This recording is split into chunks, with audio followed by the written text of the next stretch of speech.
You were all so obedient. Those lights went down and the room got quiet. The edge is a shantytown filled with gold seekers. We are fugitives, and the law is skinny with hunger for us. Do those words ring a bell? Good evening. I'm Jane Fisher, the director of the Wallingford Public Library, and tonight I have the pleasure on behalf of the amazing staff and board of the Wallingford Public Library of welcoming you to our 2023 One Book One Wallingford author talk and book signing. I thank you for joining us tonight, and I extend our collective thanks to the leadership here at Hammersholt Middle School for making this space available to us. So many of you know that the goal of a One Book, One Town program is to bring the community members together by encouraging everyone to read a specific book and then gather to discuss the book and its themes. To me, this notion of community building through a shared reading experience just doesn't get any better. On February 1st, with much fanfare, the Wallingford Public Library announced that its 2023 One Book, One Wallingford title is Now is Not the Time to Panic by Kevin Wilson. This year's selection has certainly provided us with plenty of rich themes that we've been discussing over 5 book discussion groups and 6 special programs.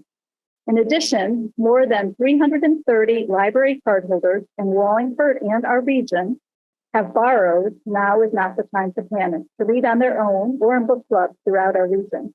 That does not include the ebook and the e-audiobook checkout or the people who bought their copy at the library or on their own. So much goes into planning a One Book, One Town event. And I might say that it takes a village to choose a book that we think will have broad appeal and to schedule programs that we think you'll find both informative and inspiring. You might be surprised to learn that we are already at work planning our One Book, One Wallingford program for 2024. So tonight, it's my pleasure to thank the One Book, One Wallingford Committee for their commitment to this program and for all the work they've done planning and promoting what's become a wonderful signature program for the Wallingford Public Library. And I'd like to acknowledge these committee members and ask them to stand when I call their names. Karen Anderson, Christopher Simnewski, Jesse DePonte, Susan Gomes, Deborah Kwan, Terry Laudadio, Daisy Lopez, Carol Mikulski, Mandy Miranda, Sam Nelson, Sherry Morant-Newman, Kaylee Sprague, and Kimberly Stein. And some of them are still out greeting folks who come in.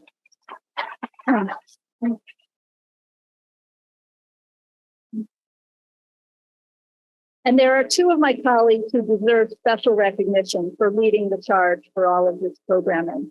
And that is Leah Farrell and Cindy Haken.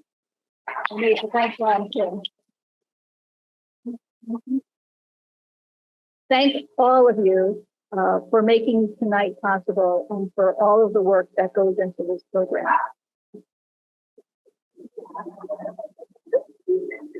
Tonight, we also pay tribute to 2 women who are no longer with us, but whose legacy as readers, teachers, and library supporters lives on.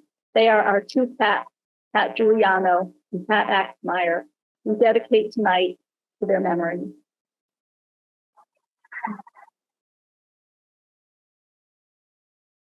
So immediately following Kevin's remarks, we will have some time for Q&A. And if you'd like to ask a question, we invite you to step up to the microphone right in front. We'll get through as many questions as we can. The book signing will also follow the Q&A and will also take place right here in the front of the stage. We're grateful that Kevin has allowed us to live stream tonight's program over Zoom. So for those of you who are watching on Zoom, welcome and hello. If you have questions for Kevin, put them in the chat and Leah and Cindy will ask him as many as they can. And if you at home would like a signed copy of Now is Not the Time to Panic, you can give us your contact information in the chat as well. And how you would like Kevin to sign your book. Just so you know, we're not broadcasting the Zoom chat, so you can feel comfortable doing that, and we'll take care of getting the book to you. So we have established that many of us have devoured Now is Not the Time to Panic, and perhaps some of Kevin Wilson's other books. I have been thinking about what it is that draws me to this author. And the answer to that question might be in this that Kevin says about writing.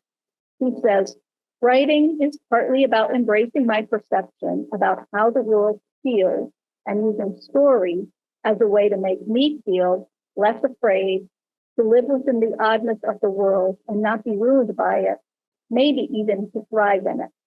Writing makes me a little more adept at being in the real world, and being a human being in the real world has made me a little better at writing. So let me tell you a little more about this exquisite writer and this extraordinary human being. Kevin Wilson was born in 1978 and grew up in Sewanee, Tennessee. He received a BA from Vanderbilt University and an MFA from the University of Florida. Kevin is the author of 2 short story collections, Tunneling to the Center of the Earth, 2009, which received an Alex Award from the American Library Association and the Shirley Jackson Award, and Baby, You're Gonna Be Mine, 2018, as well as 3 novels, The Family Thing, Perfect Little World, and Nothing to See Here, which was a New York Times bestseller and a Read with Jenna book club selection.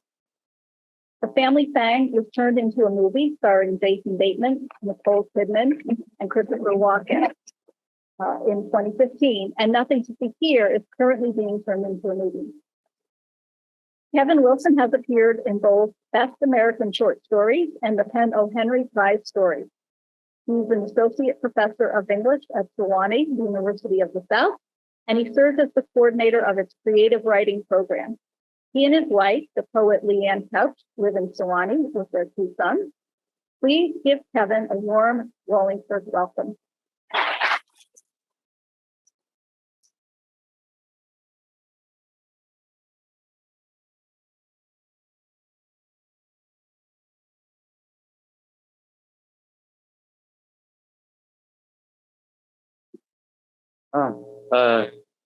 Thanks so much for coming. Can y'all hear me okay? All right. I couldn't be more honored to be here and to have had this novel selected.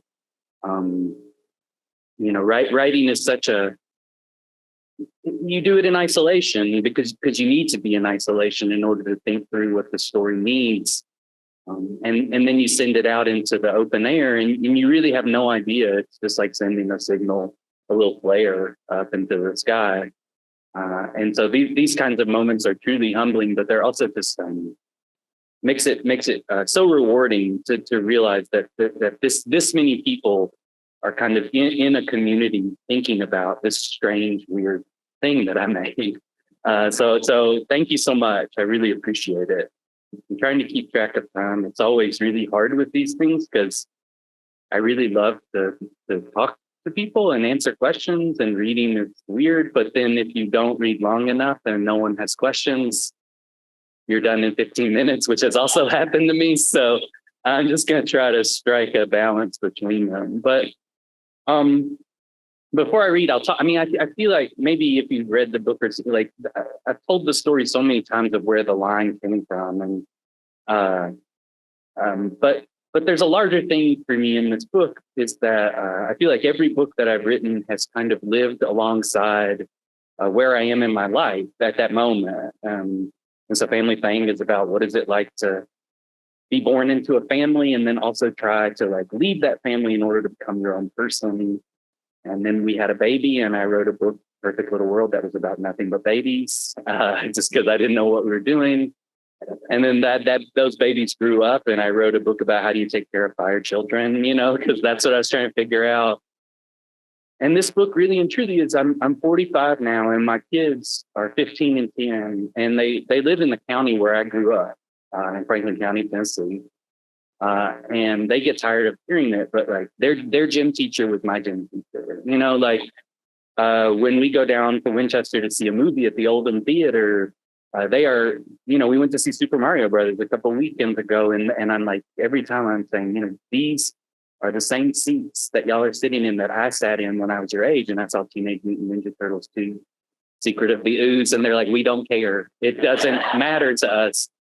but I can't stop thinking about it, where I'm watching them experience a life that's overlaid on top of my own. And then there's the ways in which their lives diverge from mine, because they're more capable than me. And I was a lot more isolated. And so I'm 45, and I'm not old. Like, I'm not like, oh, my life has ended. But what I'm saying is I've reached an age now where it's a little easier to like go back and look at my past and see the threads that connect to the person that I am now. It's really seductive to do this, and actually really lovely to try to remember, like, what's the moment where I knew the trajectory of my life, and then what are those strange happenings that kind of help push me in the direction. And so I wanted to write this book because I just wanted to write about what it feels like in those very first stages of living in a tiny town and feeling like you have access to nothing and you're not special.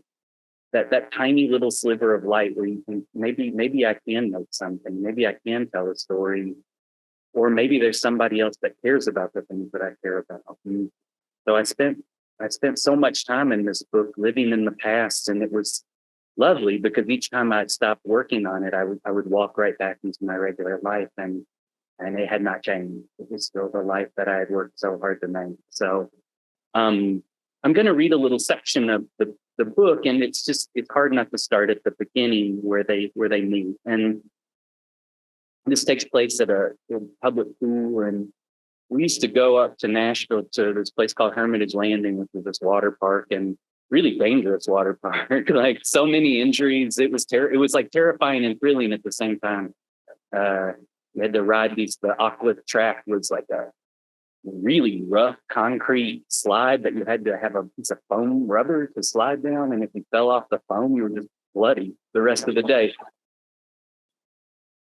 And they used to do these greased watermelon things where they would throw a greased watermelon into the water and tried to win it. And my kids are like, that can't be real. And I'm like, I'm not. It's so weird. It's not that long ago, but it does. Now that I think about it, it's strange. All right. So I'm going to read the first chapter. At the Coalfield public pool, they would blow a whistle and everybody had to get out of the water.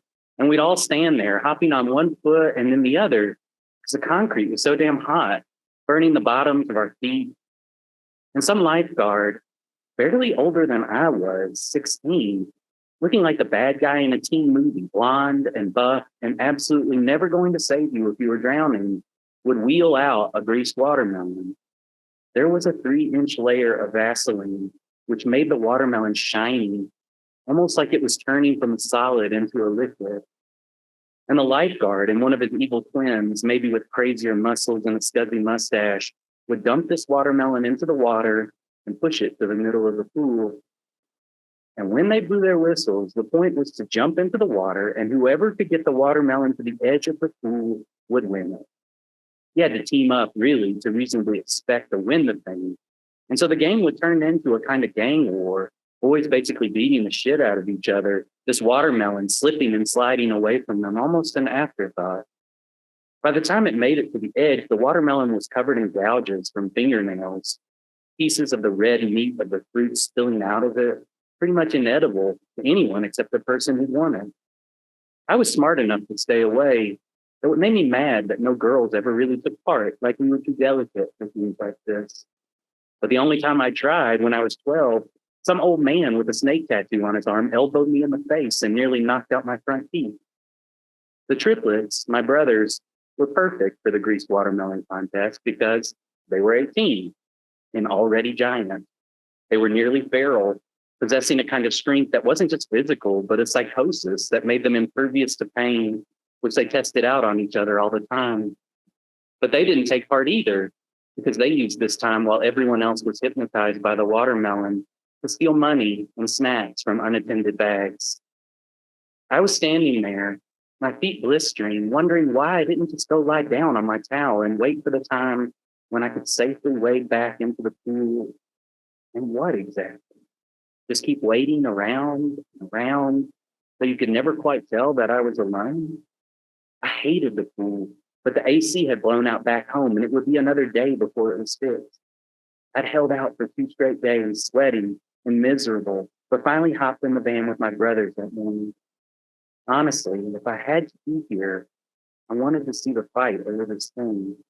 I wanted to hear the shouts and curses. I wanted to see violence done in the name of fun. A boy was watching me from across the pool. I could see him, skinny and twitchy, probably about my age, and every single time I caught him looking at me, he'd smile this goofy smile and then stare down at the water. I lost sight of him. Any second now, the lifeguards were going to blow their whistles, and then I felt somebody touch my elbow, which felt really intimate and weird. Someone's fingers on my rough, bony elbow. I whirled around, and it was the boy. His eyes black, his hair black, his teeth bright white and painfully crooked. Hey, he said, and I pulled my arm away from him. Don't touch people that don't like being touched, I told him. He held up his hands in surrender, looking shy. Who touches a girl's elbow when you get shy? Sorry, he said, I'm sorry. I'm new. I just moved here. I don't know anybody. I've been watching you. It looks like you don't know anybody either. I know everyone, I said, gesturing to the entire congregation of pool goers. I know them all. I just don't like them. He nodded. He understood. Will you help me get this watermelon here? Me? I have. You and me. I think we can do it. Okay, sure, I said, nodding, smiling. All right. What's your name? Frankie, I told him. Cool. I like girls who have boys' names, he told me. He was the most open-minded boy who had ever lived. Frankie is not a boy's name. It's unisex. Well, my name is Zeke, he told me. Zeke? Ezekiel. It's biblical. It's also my middle name. I'm trying it out this summer to see how it sounds. I was looking at him. He wasn't handsome. All of his features were too big, cartoonish, but I wasn't pretty either. I had a really plain face. I convinced myself at the right angle that even though I was plain, it was temporary, and soon I'd be pretty. I told myself that I definitely wasn't ugly. My brothers, however, said I was ugly. Whatever. I cared so much, but I put a lot of effort into not caring. I was punk rock. Maybe it was better to be ugly if the alternative was to be plain. The whistle blew, and we were just staring at each other, and then he said, come on, and he jumped right into the pool. I did not jump into the pool. I just stood there. I watched him bob in the water, and he looked so hurt, and he feel awful. Finally, he shrugged and started splashing toward the commotion, toward that roiling mass of teenage boys all fighting over something so stupid for fun. Zeke tried 2 or 3 times, but he kept getting roughly tossed aside, dunked under the water, and he'd come up gasping, coughing, looking so lost out there on his own. He kept climbing over people, trying to get his hands on the watermelon, which was so slippery, no one could really control it. And then somebody kicked him accidentally in the mouth, and I saw his lip was busted. He was bleeding, dripping into the pool, but the lifeguards didn't care. I don't think they were even watching. And Zeke just jumped back into the crowd, and I started to get worried. I knew something bad would happen to someone this clueless. Before I could think about it, I was running over to my brother Andrew, who had like 7 bags of snack-sized Doritos, and I told him that I needed his help. Right then, Brian came over, a wad of $dollar bills in his fist. Come on, he said, completely ignoring me. We don't have all day. I need help, I said. And by this point, Charlie had come over, wondering what was going on. I need you to help this boy get the watermelon, I told all 3 of them. No, Charlie said, no way. Please, I asked them. Sorry, Frankie, Andrew told me, and they started to run off, but I shouted, I'll give you $20. $20, Brian? No shit. $20, I said. What do we do now? You see that nerdy kid in the water with a busted lip? They nodded. Help him get the watermelon. It was pretty simple, but they kept staring at the watermelon. You in love with him? Charlie asked me. I don't know. Yeah, but sorry for him. Yikes, Andrew said, grimacing like I was cursed. Fine, we'll do it. And my brothers dropped all the stuff they were carrying and ran to the edge of the pool, cannonballing into the water. Andrew grabbed Zeke like a rag doll and basically carried him toward the watermelon, while Brian and Charlie cleared a path through using their elbows, the ferocity of their actions overwhelming the other kids who had been wrestling over the watermelon for long enough. They were starting to tire out. When they got possession of the watermelon, a sorry-looking sight, Andrew threw Zeke onto it, and the triplets pushed him to the edge of the water, Zeke's mouth dripping blood onto the Vaseline. And then it was over. Zeke had won. The lifeguards blew their whistles, and the other kids acted like they didn't care. Their chests and arms were glistening with the grease, and it wasn't coming off in the water, but they just started splashing around. waiting for the girls to get back into the pool, the kids in their floaties, the dads with their beer guts and sad tattoos. I walked over to the edge of the pool where Zeke was trying to catch his breath. My brothers had already left, gone to find new ways to distract themselves. You did it, I said. Who are those boys? Yeah, so confused. And my brothers, I told him. You did this? He asked me. And I nodded. We both laughed. His mouth was bleeding, I told him, but he didn't seem to care. We both stared at the watermelon. It was like a horror movie. So many half-moon marks digging into the green rind, that greasy, disgusting film all over it. You eat this with me? He asked. You're going to eat that? I asked. We're going to eat it, he said, smiling. And we did. We really did. And it was so good. All right. No, that's all right. So I'm going to just read a little, this little brief thing, and then I'm happy to talk more. I'll vamp if there are no questions. I'll just talk about Nicole Kidman for 10 minutes or something. I don't know. I'll figure it out. We'll figure it out. Or I'll just sadly pick up the book and read 20 more pages. But so over the course of the summer, they decide they want to make something. They want to make this kind of anonymous piece of art. And he's an artist and she's a writer. That's what they want to be. That's what they imagine they could be. And so they've got this Xerox machine and they want to make a poster and hang it up all over town. And he wants her to write something. So he said, so now we need a tag. What should it be? I asked. Oh, they're also making out a lot. In the most prudish possible way you can make out with someone. What should it be? I asked. Something messed up, something really weird, like a mystery or a riddle that no one can solve, and it'll drive the whole town crazy. How do we do that? I asked. You're a writer, right? Started smiling, getting jittery, excited. You write something really strange. I'll illustrate around it. We'll make like 20 copies and hang them up in town. What do I write? I asked, still not getting it. Anything, he said, something really weird, like it doesn't mean anything, but it also like kind of means something. Well, that sounds hard, I admitted. No, he said, and now he was his eyes were twinkling like some kind of cartoon, so black that light was sparkling off his pupils. Don't even think about it, just write something. I can't do that, I said. I felt like I couldn't match his enthusiasm, and I was a failure because of it. I can't just write something. Yes, you can, he said. You're an amazing writer. Just here. He grabbed a piece of paper and put it in front of me. Just write whatever comes to you. About what? I asked, almost crying now. About Coalfield, about this town, about your life, about your stupid dad, about whatever you want. I picked up a pencil and took a deep breath, like I was trying to suck up every word in the English language. And I started tapping the paper and making these tiny little dots, tap, tap, tap, tap, and I just kept tapping. And I tried. I thought about the sun, how bright it was outside, how hot the world was getting, how pretty soon the world would overheat and we'd all die. But that wasn't what I wanted to say. I thought about my half-sister, Frances, and how I could take all my baby teeth, which I kept in a plastic bag, and drive to my dad's house and give them to her like a gift. I thought about Zeke's weird, crooked little mouth. I thought about the book I was writing, The Girl Criminal Mastermind. She's writing like a anti-Nancy Drew novel about an evil sister. Her name was Evie Fastidon. She was always calling her hideout, this little abandoned shack in the woods, the Edge. It was her code name for when she wanted to do crimes. I need to go to the Edge, she'd announce. And then she'd ride her bike to the woods, to this rickety shed, where she had a gun wrapped up in an old t-shirt. The Edge, I thought, the Edge, the Edge, the Edge, the Edge. And then I wrote, the Edge is a shantytown. I took another deep breath, realized I hadn't been breathing that whole time. My vision got all fuzzy. Zeke touched my shoulder. Are you okay? He asked, but I was already writing more. Filled with gold seed.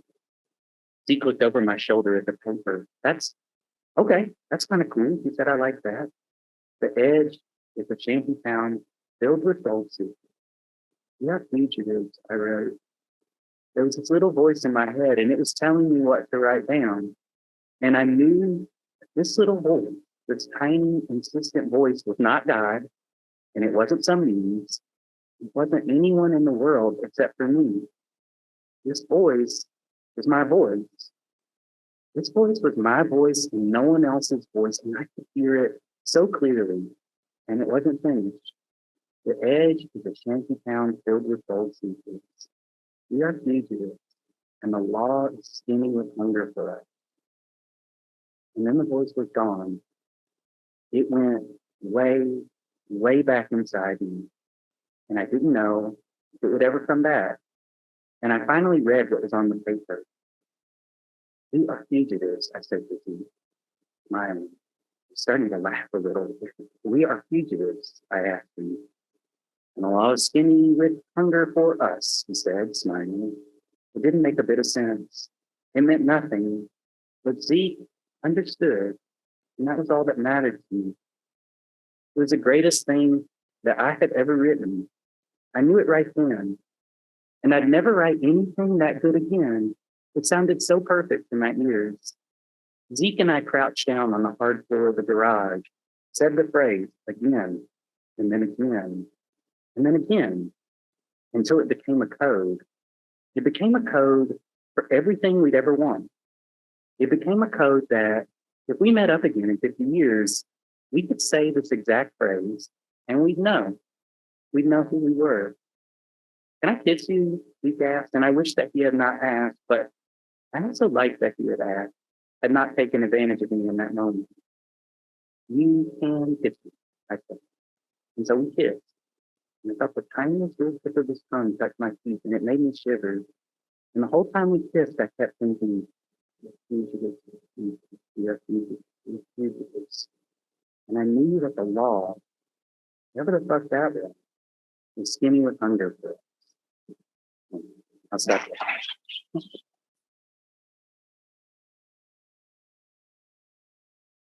Kind of splitting the difference here on the time, so really kind of no man's on here.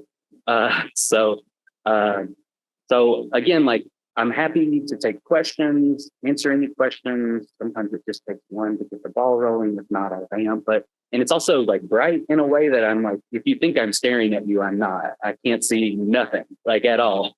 But I can kind of make out shapes and forms. So if you have a question, I'm happy to answer them if you've got one. I'm pretty easygoing, like I'm not gonna like dismiss it. Oh, that's God, that like did it all. Like, all right, I am looking at y'all now. Any questions? Oh, dope. All right. Hi. So, this is actually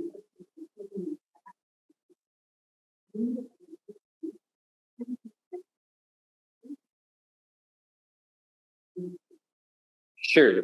Yes. So I'll say like this is a question. I was just saying this is a question I get asked for every novel that I write because they're all main characters are women, and I just really need a better answer. I don't know why I'm not prepared for this every single time. So I think there's just a couple of reasons specifically for this book, and then I'll talk like in general about like why I'm drawn to like writing in the voice of women.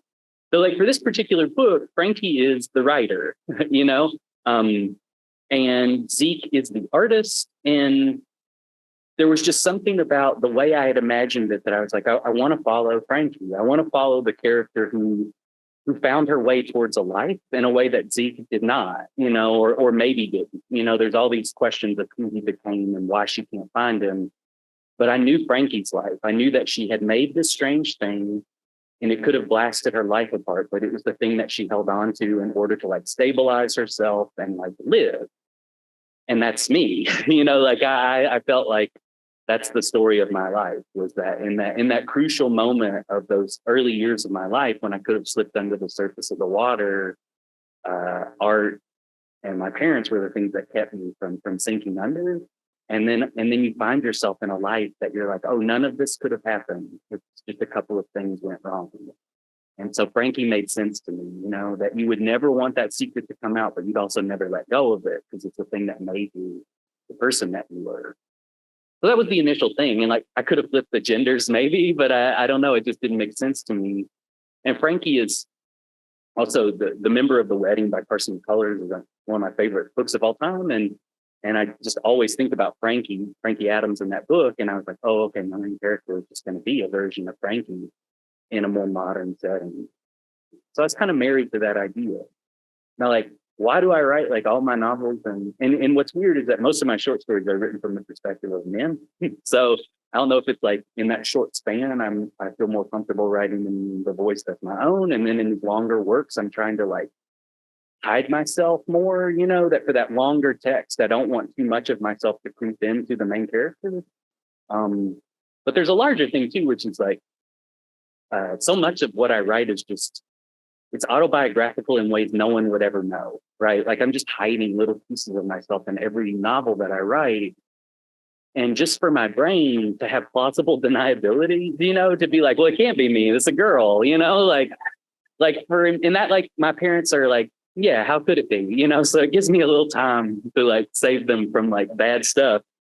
But so it's that plausible deniability. There's a slight bit of distance between me and the character, and that gives me the freedom to like actually make that character as much like me as I want, because I have that little bit of distance. But I think the larger thing, and probably something I should continue to like think about, is just that like for whatever reason, like part of my identity is that when I write in the voice of a very particular woman, because most of my women are not like, it's not a multiplicity of women, it's a singular kind of woman. It's really comfortable for me. It feels correct. And in that space, when I'm in that imaginary world, it's really lovely. Like I feel like I'm really truly trying to figure out this voice and this character that's both me and not me. And it's great. And I like it. And I try really hard to do it. And then the other thing is just like, it's difficult. So if you make your writing just a little difficult in certain ways and easier in other ways, it can be helpful. So I know I'm not a woman. I know I've not had the experiences that women have had. And what it means is I have to be like more deliberate and more thoughtful in the way that I create that character. So I'm not just constantly being like, well, this is what I would do. This is how, I would act. And that's good for me. It means I have to be a little more like empathetic or like understand more clearly. And I just feel like it's a good like chore for me to try to figure out like, okay, how do I do this and make it work? No, I do. I mean, I don't let no one reads the work that I write. My wife reads it when I'm done, and my agent reads it when I'm done. But before that, it's not nobody. I just like it's just for me. But when I get to the end, I give it to my wife Leanne, and I'm just like, what? Because she knows my brain better than anybody. Like she knows like the weird leaps of logic that I make, or the times that I'm not quite aware of what I'm doing. And so I'm asking her, like, what do I think that I'm doing that I'm not doing? And so that's when she'll come in and be like, this doesn't make sense. There was certainly an aspect that happened. Something happened between Zeke and Frankie late in the book that's a little more physical and unwanted on her part. And she was just like, I think you've got to come back to that at the end of the book a little harder, because like the fact that she doesn't bring it up or try to like grapple with like what happened doesn't feel right to me. So it's good. But ultimately it's comfortable for me. I like it. There's distance. And there's just something resonant about inside of that. I can do it. And also just frankly, like I'm the most specific kind of guy that you could ever be. Like most guys that read my work would be like, this is not how a guy thinks, So I know that it's like hyper specific. I've gotten really lovely, wonderful reviews. And like the New York Times for my last book was like, I can't believe the guy wrote this. It's really great. I feel super happy. Like I've worked hard. But there's also reviews that were like, you can tell a dude wrote this. It's kind of painful. I can't control what happens after it goes out into the world. So I just try to be as deliberate as possible when I write it. And I hope if I get enough right, the reader will give me the benefit of the doubt. So if I ever stray a little, they trust that I can get it back on track. And if you stray too far over and over, the reader's like, no, but you can mess up a few times, and as long as you can pull it back. Yeah. Thank you.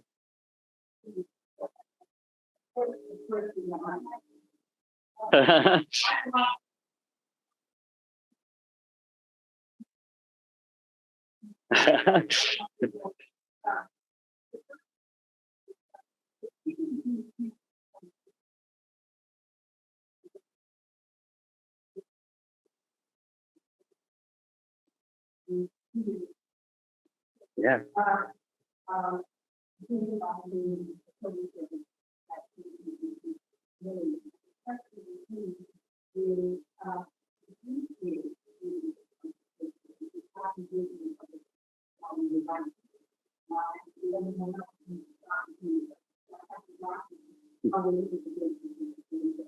Oh, that's a lovely question. And I just will say I love these so much. Like I couldn't be happier when I saw them online. And it's just a wondrous thing that you make something and then somebody else takes it and makes it into something and it can keep going.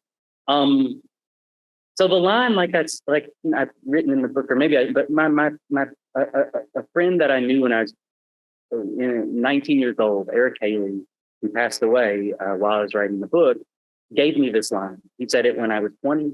We were living together in an apartment in Nashville, and he said, "The edge of shantytown till we both see through. We are fugitives, and the law is skinny with hunger for us." And I have subsequently said that line to at least once a day for the rest of my life for 25 years. It's just I have lots of phrases. Like these are not the only. Most of them are way more obscene because I have Tourette's syndrome. So like I have these like looping phrases that are just helpful for me to orient myself. I can't like stop. And this is the one I just came back to it. So for 25 years, I've been saying it. And I knew I was like, I got to get this onto the page. I got to figure out why this is so mesmerizing to me. And a lot of it was just like, it harkens back to this moment when I was 20 years old and the world opened up for me. And, like I saw this little sliver of light where I could walk through it and like live in the world. So it's just meaningful. And I love saying it because it brings me back. But when I started to write the book, I was like, well, it's going to be a poster. And I wrote like, what I wrote was how I imagined it, really ragged and the one like bit of inspiration. And then I got like super worried when the book was coming out. I wrote my editor. I was like, would I get sued? Because this is from, but there's this outsider artist from Chicago. His name was Henry Darger. I don't know if you know him, but he was a janitor. No one knew that he did anything. When he died, they found in his apartment just thousands and thousands of pages of these books that he was writing about these girls called the Vivian Girls. And he drew on butcher paper these just unbelievably long, beautiful, fantastical images. And I just love the idea of him. I don't know. I'm sure he was a deeply, deeply sad, isolated man, but he had this thing that he was making. And I always feel like, well, at least it's sustaining me. And there's this one image that's not super well known of his, but it's the Vivian Girls in a bed, and there's these glowing reddish yellow hands that are just like so strangely arranged that are just kind of hovering. And again, like it just burned into my brain. I thought about it all the time, and I was like, that's kind of what I want. It's hands that are hovering but never touching the world beneath it. And so, yeah, I kind of drew it up in my head. And then since the book came out, I had a friend of mine made posters and then made T-shirts and sent them to me. And my cousin, who I lived with, Brian, he and I lived with Eric. Brian's an artist, and he made the poster. I had like 4 or 5 other people send me the poster, and every time it's both a weirdly like not real feeling to see it. Like I'm like, oh, like I've imagined this, but it's also deeply reassuring that I haven't lost it, that it can keep going. And that's all I really wanted, was that I knew it would never leave my head. Like I still say it all the time, but I was hoping that like even if I'm not around anymore and Eric is not around anymore, but that line exists, and like it's not a secret. And that's all I wanted. That's what I needed. Any other questions? Thank you. I really appreciate it. You're saving me.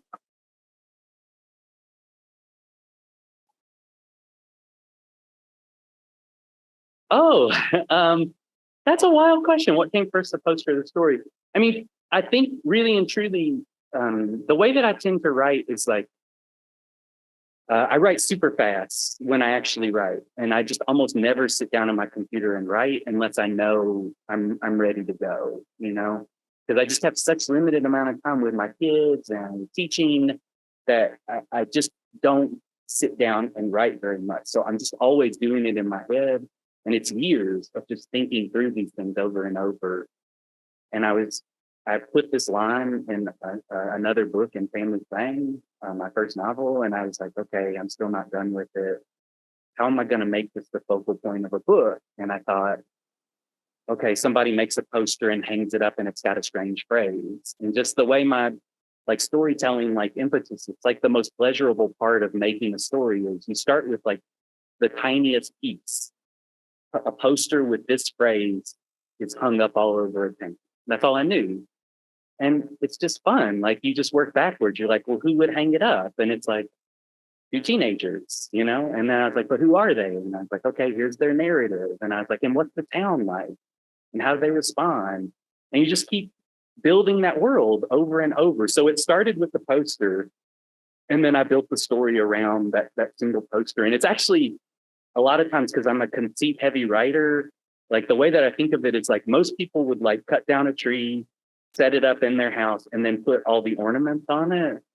And what I do is I start with a single weird ornament, and I'm like, okay, it's time to build the tree to support this single weird ornament. And usually that's kind of how I work, you know? I build that whole big structure just to hold this one little thing that I want that honestly might even disappear once it's finally finished. But I always start with like the weird jangly piece and then build the support structure to hold it.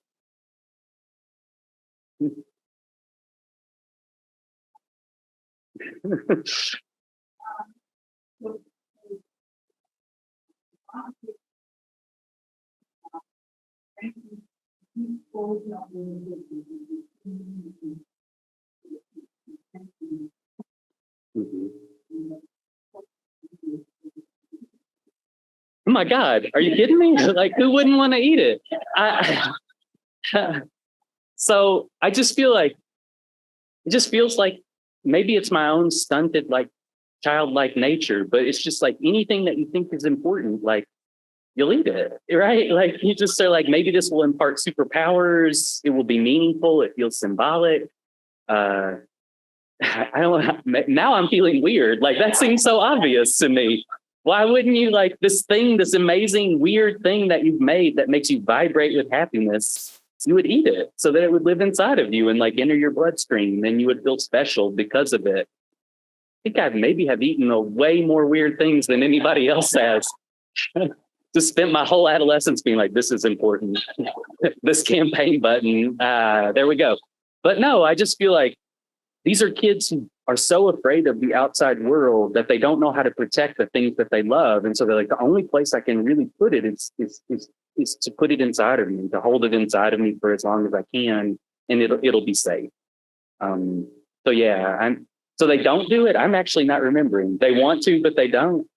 Oh man, I'm sure my editor changed that because I think maybe there was like 8 pages of them just steadily eating copies as it came out of the copy machine, just like a wide open mouth. But yeah, sorry, I kind of went.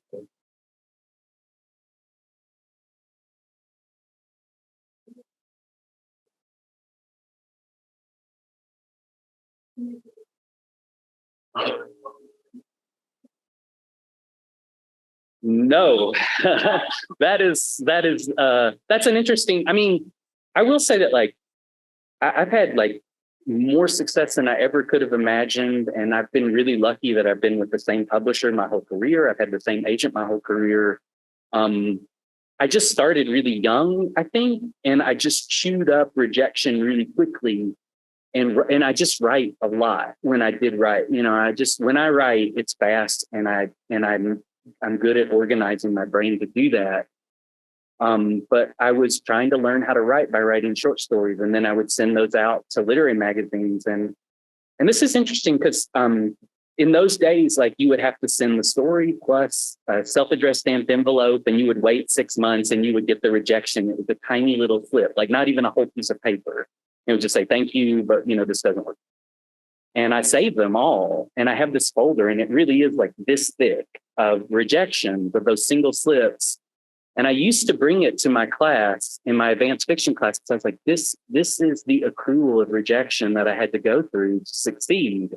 But then they're always like, this is too many. Like you should have quit. Like it's way too many rejections. And then they're like, you got rejected from something called the Cold Creek Water Review. And I'm like, well, hey, now give me this back. Like, I don't have the acceptances in there, but they're in there. I did get some, but, I think, and even when I sold a 2-book deal to Echo, it was my first collection of stories and a novel. And I was writing this novel about a half bear, half human baby. And I turned it in and they were like, this is so bad. We don't want it. And they rejected it. And I had like a year to write another book before the advance had to be returned. So I wrote The Family Thing under extreme duress because the money had already been spent. Like there was no money to give back. So I had to write. And that rejection, and you can sit down now. Sorry, I don't want to make you stand the whole time. But one of the things I tell my students is like, I know I'm a good writer. Like, I think I'm good at it. I really love it. I have a facility for certain elements of telling stories. That's fine. Like, I don't think that's like bragging, but I also don't think it's fake humbleness. But like, I was not always the best, and I wasn't always the best even in my school. Like in college and in grad school, I was not the person people had earmarked to do well. But the thing about me, just because it's the thing that I wanted so badly and I was so obsessive with that, like I would eat rejection. It did not faze me because I had more stuff. You know what I mean? And so other people who were better than me found things that they loved more, which was great. Like nothing bad about that. Or they got rejected a few times and quit. And that's also fine. Like you shouldn't do it if you don't want to do it. But I was like, I'm never going to quit. Like I will eat rejection forever, and I will keep writing. And really and truly, at some point, you have to be talented. But really, that's the base level that everybody is at, and then you just have to be the one that outlasts everyone else. And I just was the person that outlasted, you know. It's not that. You know, it wasn't that big of a deal to me. And I just knew each time I was failing in my mind, I was failing like in ways that were easier for me to figure out and fix. You just got to keep doing it. You need muscle memory.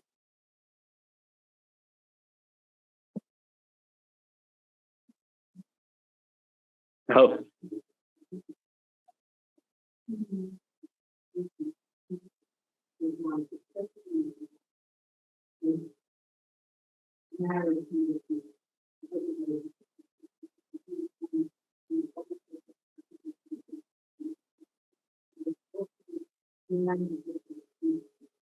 Oh, yeah. So it's a strange thing. It's like for me, I try not to think about the characters after the book ends because like what I'm always doing in a book is I'm trying to like take these characters who I've grown to love, or else I wouldn't, put them in a story. And I'm trying to, as safely as possible, convey them from point A to point B. I need to get them to a place where at least there's some kind of grace. And what that means is the moment I anticipate what happens after the end of the story is I have to place them in harm's way again and start that whole process of how do they then fix that and fix that. And that's all life is happy ending is just where you cut it off, because every ending ends in death. So you got to cut it right before that. So when I think about these stories, I don't really think about what comes after. I'm like, I got you this far and now it's up to you to figure it out. But I think her world's going to change in huge ways. There's no way around it. This thing that became private will become public, but she'll survive it because she has a kid that she loves. She has a husband who supports her. She has a mom who loves her.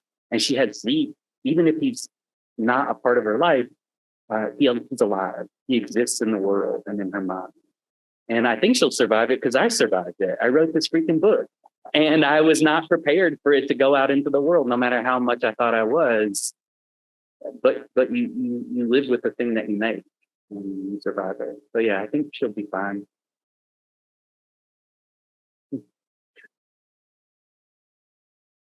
Are y'all making people ask questions now? Are you handing them slips of paper? It looked like a slip of paper that got handed to her. All right.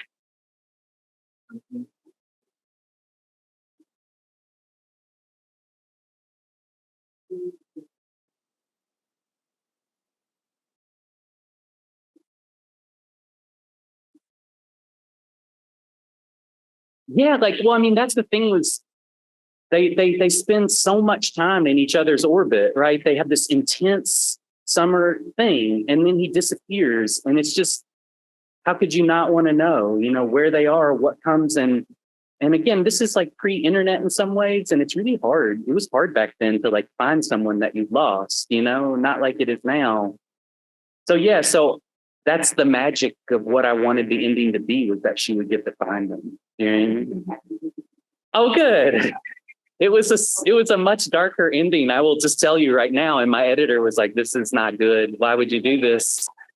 And I didn't want it to be. I was like, "Oh, for it to be like a serious book, it needs to end bittersweet and not well." And she's like, "Lighten this shit up just a little bit, Kevin." And I was really happy for that. It was what I had wanted to do anyways, was just to, again, like, all I'm trying to do with any story I write, like, I know real life, like I know how things end. But if you can find those moments of grace, that are the things that keep us alive. If you can just find it, get a character to that moment, then I feel like you've done your job, right? And so that's what I wanted for them.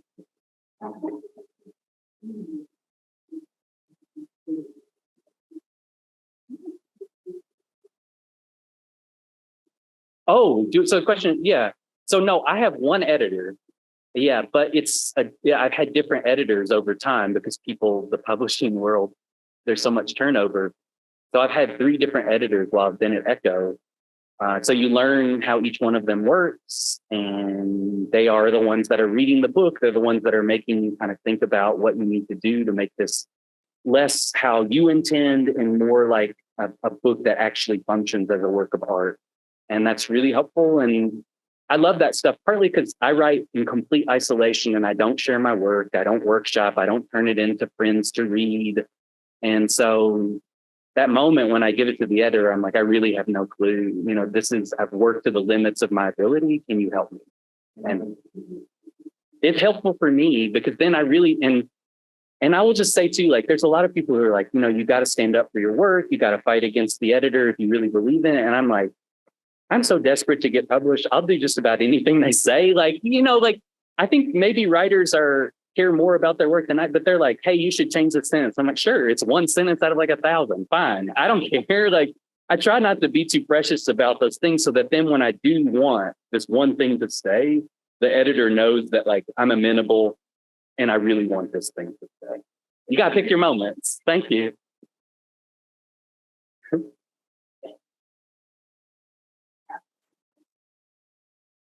Thank you for writing.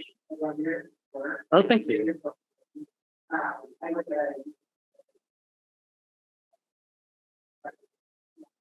Oh, thank you. Yeah, they don't synopsize well. Yeah.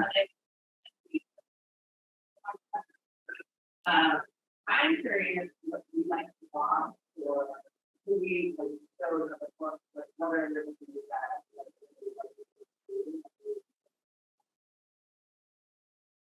No, I do. So, like, thank you. That's great. It's a really I read mostly. What I love are like weird things. I like really short novels. I like Shirley Jackson. I like Carson McCullers.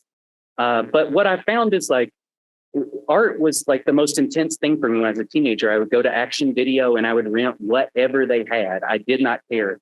My mom didn't go to college. Like my dad did agricultural work. Like they loved reading, but they did not specify like, they were like, if you want to read Vanna White's biography, go for it. Like, who cares? It's all reading and it's all meaningful.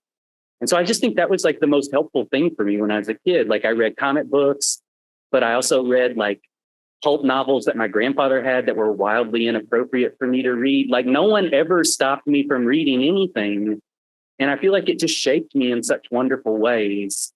But now what I'm finding is because I have children, so much of the art that I take in now is like through them. And I kind of love it because I'm always going to read what I love. And it's nice to process. And my children read children's books and YA.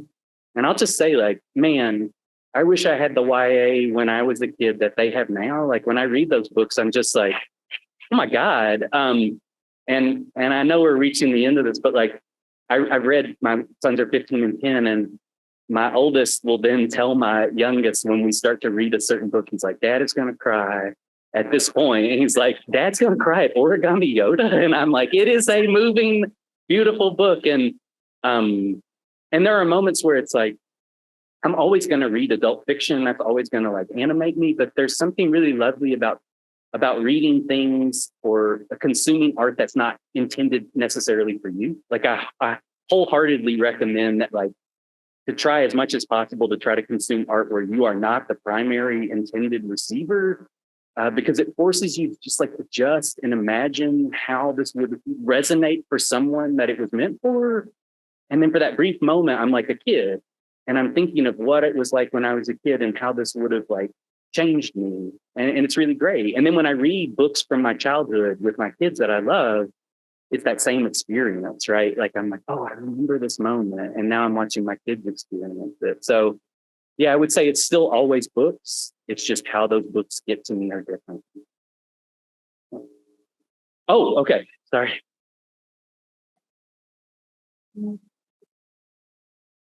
Okay. Sure.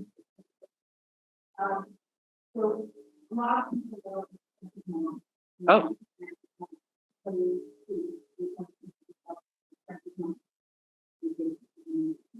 Oh, no. They're all me. So no, that's really lovely because I will just say, like, every novel that I've ever written, the parents are awful. Like I just love children and I just don't like parents, and I am one. But like I just think, like, if you're a kid, you didn't ask to be brought into this world. Like, so you're blameless. And the minute you have a kid, that's on you. Like, you made this and you're a cop now and like whatever. Like, I'm just like, you created this situation and you're responsible. And I just remember with Nothing to See Here, my editor was like, hey, you want to go back into this and make the mom a little more sympathetic? And I was like, not really. Like, I don't know. Like, I was just like, no, not really. I just think she's not great. You know, I understand why she's not great. Makes perfect sense, but I don't want to. But for this book, I was just like, I don't know. I want to make a parent that's like not despicable. Like a parent that loves their kid and the kid loves them. And it wasn't hard. It wasn't like I had to like move heaven and earth to like create a nice parent. But there was something lovely about like writing and knowing that, like, oh, here's a little bit of a release valve in the narrative with tension, is that like she has a mom that loves her. She has somebody that sees her for who she could be. And it was just like an easier way to navigate the story. And I'm glad people like her because I loved her. And I wish I could say she was like my mom, but my mom was great, but not in this way. She wasn't cool like this. They were terrified for me all the time. They were always checking on me. So I don't know where I got her from other than like, it's the only mom I could imagine that could allow this story to happen in the way that it does and it still be graceful. So yeah, I'm happy that people like her. That makes me feel good. Yeah. No. Yeah.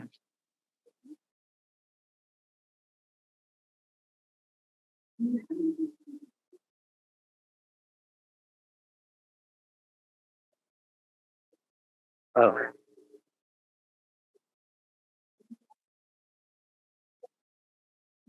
sure.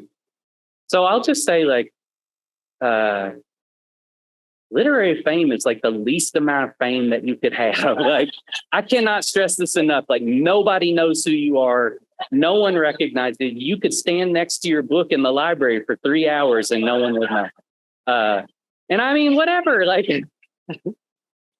I didn't do this to, like, thank God, become famous. But also, like, I wanted the book to be the thing that did the work for me, you know, like I love writing, but these things can be hard. These are lovely, but like, it's not fame, you know? So it's quite easy. It's quite easy. And I live on a mountain in Tennessee, you know, and I've known these people for my whole life. So there's nothing like special about it. I am not Kevin Wilson, the author. I am Kevin Wilson, the assistant basketball coach for the elementary school. You know, like I'm the dad that like does the Friday school for kids. So I'm just not known in that way on campus. Even my students are just like, he teaches creative writing. I do not know if he has written they have no real clue. There are times when I want to be like, I'm a New York Times bestselling author. Like, you should listen to this bit of advice. But so it's super easy. It's great. But as far as my kids, that has been a lovely thing, which is that my wife is a writer too, and it just makes me happy that my children who are like interested in all these various things. One of the things that, because my wife and I, we really do, it's what we love, and we've dedicated a large part of our life to making sure that we can keep making these things. And I kind of just am happy that my children see it, that they know that it's possible, that you can like hold on to these things that you love and you can make them like an integral part of your life, and that it can actually sustain you no matter what kind of life you end up living. These can be meaningful things that help you navigate it. And it makes me happy when I see my boys talk about like wanting to be a chef or wanting to be a painter or even wanting to write, you know. I'm like, yes, it's attainable. Because when I was their age, that did not seem attainable in any way, shape, or form. And then as far as like what I'm working on, like I have another book that I have to turn in January. And so many of my books, like the thing that I never want, I'm a domestic writer. Like every book that I write is about how do you make a home that will hold the people that you love and let new people come in when they need to and let people leave when they need to. Every book is about like the little space that you make. And so like my characters like almost never leave. Like they don't really leave Coalfield except to go to Memphis. And now it's nothing to see here. They keep those kids on the estate. Like they're not allowed to leave. Like I just don't ever want my characters to leave a room. And it's just comfortable to me to keep them in one place. And so for this next book, it's from this book itself. Frankie writes this novel about a group of half siblings who go cross country, picking each other up to go see their dad for his funeral. And it's just imagining like hundreds and hundreds of children that this guy sired and then left. And I was like, ooh, I like that. And I was like, oh, it'll be great because like it will be a cross country novel, but they'll have to stay in the car together. So each time the car gets a little more crowded. And so it's about a woman who's a farmer in Tennessee. She meets her half brother who's older than her. And he's like, hey, our dad was my dad too. You didn't know that. And he has other families. And he basically every 10 years gets tired and leaves and starts a new family. And so now they're going to track him down and just beat him up, you know, like try to. And so that's how I've got it. Like it's a road novel, but it's contained. And I'm really, just like this book was really the member of the wedding, you know, it's kind of that one magical summer, like for Frankie Adams and the Carson McCullers novel. So this one is modeled on True Grit, which is just like a young woman enters into foreboding territory with a group of people in order to like find justice and track down this person who had wronged her. And I was like, oh, I can do True Grit as a family drama. And I think that's how I'll do it. Because it's one of my favorite novels of all time is True Grit. And I was like, how can I copy it? And no one, but I just want to say again, like these events are just so meaningful to me, and it's really lovely, and I couldn't appreciate it more. And it's just when I heard it was like Wallingford, Connecticut wants you to come here, I was like, what? I live on a mountain in Tennessee, and I've written this weird book, but it's heartening to know that there are people that care about it in the same way that I care about the books that I love. So thank you so much. I really appreciate it.